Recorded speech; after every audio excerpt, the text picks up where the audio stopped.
Assalamualaikum warahmatullahi wabarakatuh. A presentation about the impact of mental health issue towards the student performance during COVID-19 in UITM SEREMBAN 3.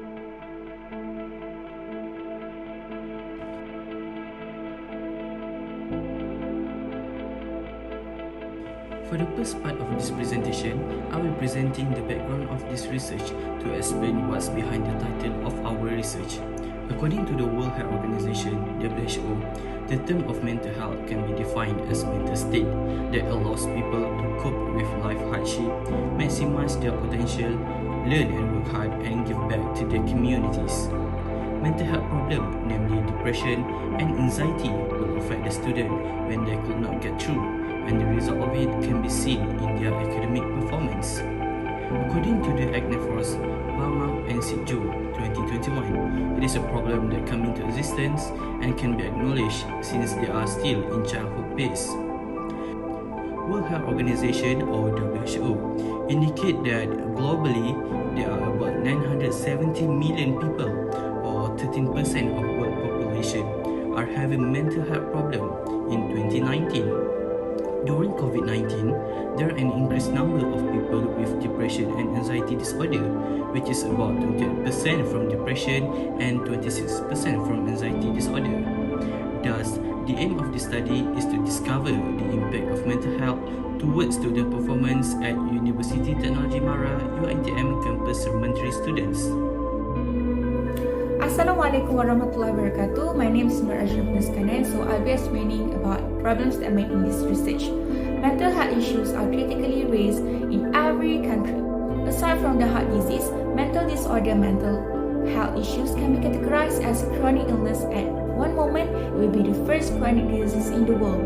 According to the World Health Organization 2020, this illness affects 1 in every 8 people in the world. The number of sufferers has increased in the past 2 years because of COVID-19. The estimation shows 26% to 28% that came from the various levels of the community.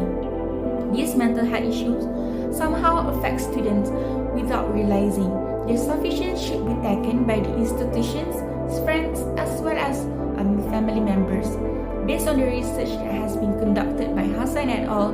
2018, approximately 30% of Malaysians aged 16 years and above have mental health issues.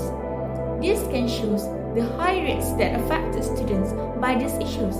When students suffer from the mental disorder, it will affect the quality of work, the productivity, especially the performance. Additionally, this relationship between mental health and student performance has been discussed lately, and the result has been shared to prove the correlation between those elements. There are 5 research questions. For example, the first one is, what are the impact of mental health issues toward student performance? What the relationship between mental health issues with student performance? Does poor performance have a relationship with mental health issues? Does asceticism have a relationship with mental health issues? And lastly, does dropout from school have a relationship with mental health problems? So based on the research questions, we come up with the research objective. For the first one is to examine the impact of mental health issues towards student performance. So next is to ascertain the relationship between mental health issues with student performance, to ascertain the relationship between mental health issues with asceticism, and lastly, to ascertain the relationship between mental health issues with dropout. Now we take a look at the other section of the presentation, which is the conceptual framework. In this framework, we have 2 variables, which are independent variable and dependent variable. There are 3 independent variables, IV, which are student performance, absenteeism, and dropout. While for the dependent variable, DV is impact of mental health towards student performance. These 3 independent variables were developed as it seemed that it is consistent with the impact of mental health in most studies. These 3 independent variables, IV, are related with the dependent variable, DV, based on research that we conducted. Move to the next part, which is the hypothesis development. We provide 3 hypotheses based on our study. The first hypothesis is poor academic performance and mental health problems. HO, there is no relationship between poor academic performance and impact of mental health problems towards student performance. While H1, there is a relationship between poor academic performance and impact of mental health problems towards student performance. Second is absenteeism and mental health problems. HO, there is no relationship between absenteeism and mental health problem towards student performance. While H1, there is a relationship between absenteeism and impact of mental health problems towards student performance. And lastly, dropout and mental health problems. HO, there is no relationship between dropout and mental health problem towards student performance, while H1, there is a relationship between dropout and impact of mental health problem towards student performance. So for the research methodology, this is functional in giving the guidelines and also detailed plan for the researchers. Besides, it also gives several methods that can provide the legit findings. There are several types of research methodologies such as research design, units of analysis, sample size, measurement, data collection, and also many more. So for the first part of the research methodology, which is research design, we choose quantitative method and also cross-sectional. So for the unit analysis, this research will be analyzed based individual at University Technology Mara UITM SEREMBAN 3 campus students. So for the sample size, for this research, the sample size based on the population in that place or the UITM SEREMBAN. So the required amount about 357 students. However, we managed to get only 180 students, which is half from the required sample size. So the sample technique we use stratified random sampling, which is the student will be chosen randomly based on the three faculty in UITM SEREMBAN 3. For the data measurement, all the data that we gain from the survey and also questionnaire, all items will be measured using Likert scales based on 5 points, which are 1 is strongly agree, 2 is agree, 3 is mixed feelings, 4 disagree, and 5 strongly disagree. So for the data collections, we collect or gain data from survey questionnaire, which is distributed through WhatsApp, Instagram, and also Telegram. So in the survey questionnaire, we have 5 sections. For the first section is demographic data of the respondents. B is the impacts towards students' performance, which is the impact of mental health issues towards the student performance. This can be defined as the dependent variables for the research. For the section C is poor performance, also known as the first independent variable for the research. Section D, absenteeism, also can be defined as the second independent variable for the research. And then lastly is section E, which is dropout, also known as the third independent variable for the research.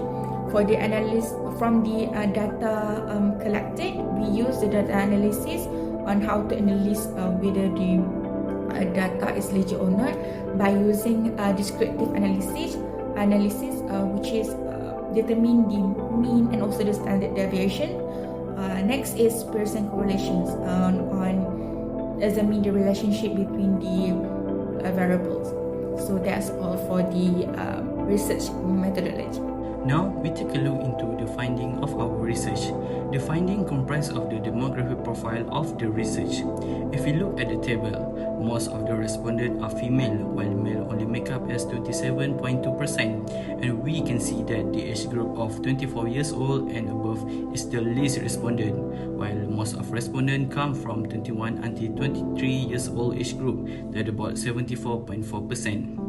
Most students are from the FSPPP, which are 71.7%, and mostly they are degree students, while diploma students only make up as 17.8%.